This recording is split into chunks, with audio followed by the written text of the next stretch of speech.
আসসালামু আলাইকুম ভিউয়ার্স, আজকে আমি আরেকটি নতুন রেসিপি নিয়ে আপনাদের মাঝে হাজির হয়েছি।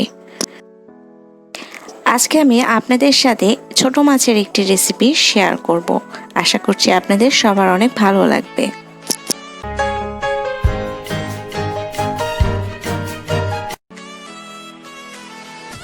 আজকে আমি দেখাবো নদীর মাছ দিয়ে আলু ঝুরি চচ্চড়ি।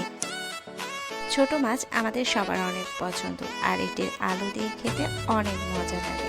তাহলে দেখে নিই আজকের রেসিপি তৈরি করতে কি কি উপকরণ লাগছে।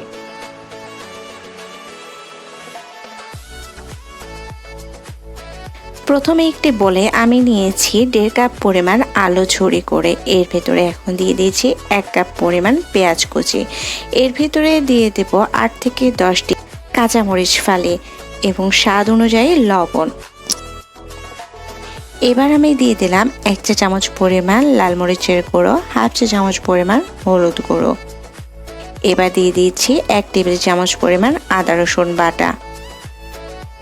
এবার আমি দিয়ে দিচ্ছি 2 টেবিল চামচ পরিমাণ সয়াবিন তেল। এবার আমি সবগুলো উপকরণ আলুর সাথে খুব ভালোভাবে মাখিয়ে নেব। আমি ততক্ষণ পর্যন্ত মাখাবো যতক্ষণ পর্যন্ত না আলু স্মুথ হয়ে যাচ্ছে এবং আলু থেকে রস বের হচ্ছে।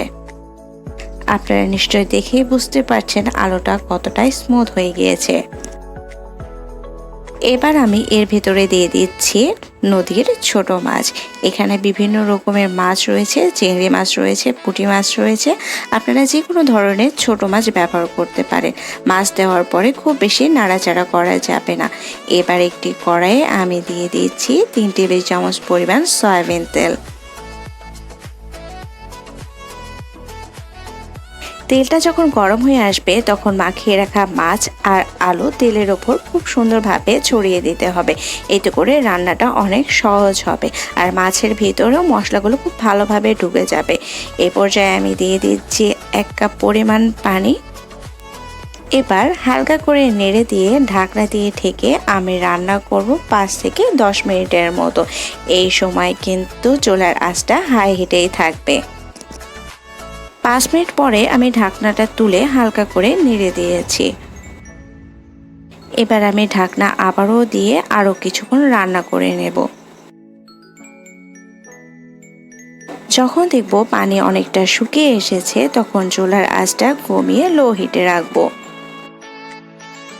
আমার রেসিপি যদি আপনাদের ভালো লেগে থাকে তাহলে অবশ্যই আমার চ্যানেলটি সাবস্ক্রাইব করবেন এবং পাশে থাকা বেল আইকনটি ক্লিক করে দেবেন। এতে করে আমার নতুন নতুন রেসিপির নোটিফিকেশন খুব সহজে পৌঁছে যাবে আপনার মোবাইলে।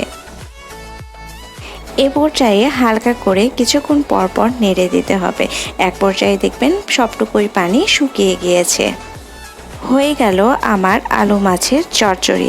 আশা করছি আপনাদের সবার অনেক ভালো লেগেছে। দেখার জন্য অনেক ধন্যবাদ। আল্লাহ হাফেজ।